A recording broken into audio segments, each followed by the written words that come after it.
yung first time yung sumabak sa ah, corporate world or sa work world, ano yung pinaka first experience nyo at your first job? Kasi I think magandang ma-explain din sa mga, lalo na sa mga college student ngayon, na once na yung ma-experience mo yung first work experience mo, hindi siya ganun ka-wonderful kung iisipin mo nung college. Kasi naalala ko nung college ako, kapag sinasabi ko, kapag nagtatrabaho ako, makakapag-ipon ako, makakabili ako ng mga gusto kong gawin. Parang nung ma-fulfill yung gusto ko nung bata ako.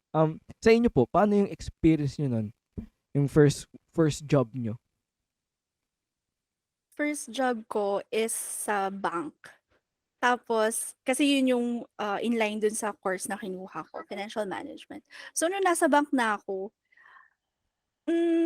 ang una kong na-realize is hindi ito akma sa personality ko, kasi sobrang boring. Yun talaga, sobrang na-bored talaga ako na una sa lahat na i-consider mo talaga yung gusto mong gawin. Yun talaga yung una mong i-consider. So, na-shock talaga ako nun. So, hindi ako nagtagal, umalis umalis din ako. Though, masaya ako dun sa nakukuha ko.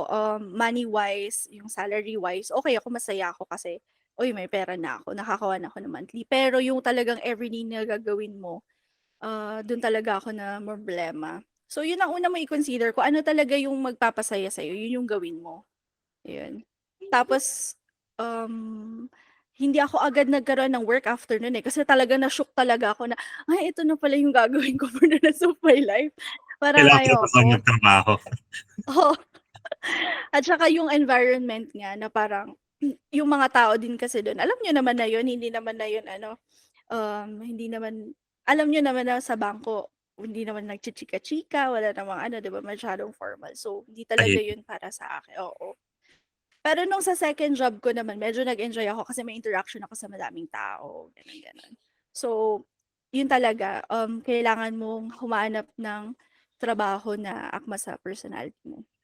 mhm. Hindi mo lang dapat i-consider kung ano yung sasahurin mo. I agree with that. Though sa akin kasi ang first job ko is English tutor ng mga Chinese. So, um, I took that job kasi nga easy money siya before. Kasi sobrang in demand ang English teacher before, di ba? So, parang sa akin, hindi ko masyadong na-feel ang stress when it comes sa trabaho. Pero mas na-stress ako sa sahod kasi ang sahod noon ang sahod sa tutorial depende kung ilang oras ka magtuturo. So kung hindi ka na-book ng mga students, hindi ka rin sasahod. So parang kumbaga, doon ako nag-struggle talaga na sa hindi hindi sapat yung sinasahod ko before. Kaya doon na din ako nag-start na mag-work dito sa industry na tinapos ko dito sa hotel and restaurant management. Yung nag-start ako dun sa ganung job, at first, hindi siya masyadong stressful kasi ang manager ko before is si C. Siya yung first manager ko talaga. Though, after niya, kasi parang ilang months ko lang siya naging manager. Parang 2 or 3 months ko lang siya naging manager. Then after niya maging manager, ako yung sumunod sa kanya. So the stress that she was handling that time, ako ang sumalo lahat nun. Though hindi masyadong stressful sa akin kasi madali lang naman kausap yung mga Koreans. Kasi ang hinahandle ko nun is Korean restaurants, bars, and villas.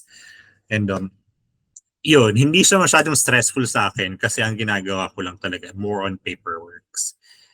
So hindi rin talaga siya masyadong connected dun sa inaral kong hotel and restaurant management kasi pag mag-aaral ka naman talaga sa HRM mostly sa housekeeping, sa cookery, hindi rin naman masyadong inaral yung accounting doon eh, yung management ng lahat-lahat. So parang kumbaga ang pinaka-stressful sa akin dun sa pinaka-first job ko dito sa industry na to is yung paano ko i-handle yung business and yung tao. May mga times po ba na, lalo na sa first time yung nasa working world, yung parang culture shock, like sinabi ni Ma'am B kanina, na parang na culture shock siya kasi di ugma yung personality niya sa mga tao na sa paligid niya. May mga may mga story po ba kayo na parang yung may nangyari na alam mo yung parang nakaka-culture shock talaga na magbabago talaga pananaw mo? Sa akin, nung nandito na ako sa corporate world dito sa Thailand. Kasi dito sa Thailand, ibang-iba talaga yung work culture nila dito compared sa Philippines. Sa atin kasi sa Philippines, mostly ang mga tao doon talagang magtrabaho hanggang mamatay. Dito sa Thailand, hindi sila ganoon. Pag time mo ng pag time mo pumasok, time mo pumasok. Pag time mo umuwi, uuwi talaga sila. So parang ikaw as a manager or kaya as a worker na lang, sabihin mo na lang na hindi ka local dito sa Thailand, hindi mo aasahan yung ganun eh. So parang kumbaga aasa ka sa kanila, natutulungan ka pa rin nila after work, pero hindi. Ikaw na lang yung kusa na gagawa ng mga work na naiwan nila kasi kailangan parang sa culture kasi natin mga Pilipino, kailangan nating tapusin lahat ng trabaho natin within the day, di ba? Hindi tayo pwedeng, hindi naman sa inoobliga tayo ng mga company dyan sa Philippines na kailangan nating tapusin lahat ng mga trabaho natin within the day. Pero parang yun na kasi yung nakalakihan natin na hindi parang hindi kumpleto yung araw mo pag hindi mo natapos lahat ng mga task mo. Sa akin na personally, ganun yung parang feeling ko. So parang nung first time kong pumunta dito sa Thailand at mag-work dito sa Thailand, uh, talagang na-culture shock ako kasi nga ina-expect ko yung mga ka-work ko alam mo yung magtutulungan kaming tapusin lahat. Pero hindi sila ganun dito. Parang talagang uh, work is work, life is life sa kanila talaga. Hindi nila pinag-combine yung mga yun. Ako naman sa experience ko, same sa Philippines at saka dito sa Qatar. Merong ano eh, hindi hindi lang dapat magaling ka sa ginagawa mo, sa work mo. Kahit na sobrang ikaw na yung pinakamagaling, hindi ka mag-excel hangga't hindi ka namumulitika. Doon naman ako na ano, kasi parang ako 'pag gusto ko 'pag nagwo-work ako, hindi naman ako pabibo, pero gusto ko maayos yung work ko, gagawin ko yung dapat kong gawin, gano'n. Pero minsan napapaisip ako na bakit, compared naman sa taong ito, parang mas maayos naman ako magtrabaho. Ta's na-realize ko na, mas close kasi 'to sa ano, yung gano'n. Parang na-shock ako na hindi ko in-expect yun. Siyempre nung college ka ang sasabihin sa'yo na, "Oh, dapat magtrabaho ka maayos para ma-promote ka, para so nung nandoon ka na sa real world, yun na, parang totoo yung pamumuliti ka sa ano, sa corporate world, Oh, wow. unfortunately. Kaya alam mo nung lately ko lang talaga yun na-realize na sobrang-sobra. Dati parang ano ka lang, 'di naman siguro totoo, gano'n. Siguro may kulang pa sa'kin, gano'n. Pero nung na-realize ko na, ay totoo nga talaga na hindi porket ginagawa mo na yung best mo, mapo-promote ka. Ta's yung mga hindi naman gumagawa ng best, sorry, ka-close lang ni ganito, sip-sip lang kay ganyan. So yun, simula nun parang ano, ano na ako, ano ba yung term nun? Yung ginagawa ko lang yung ha?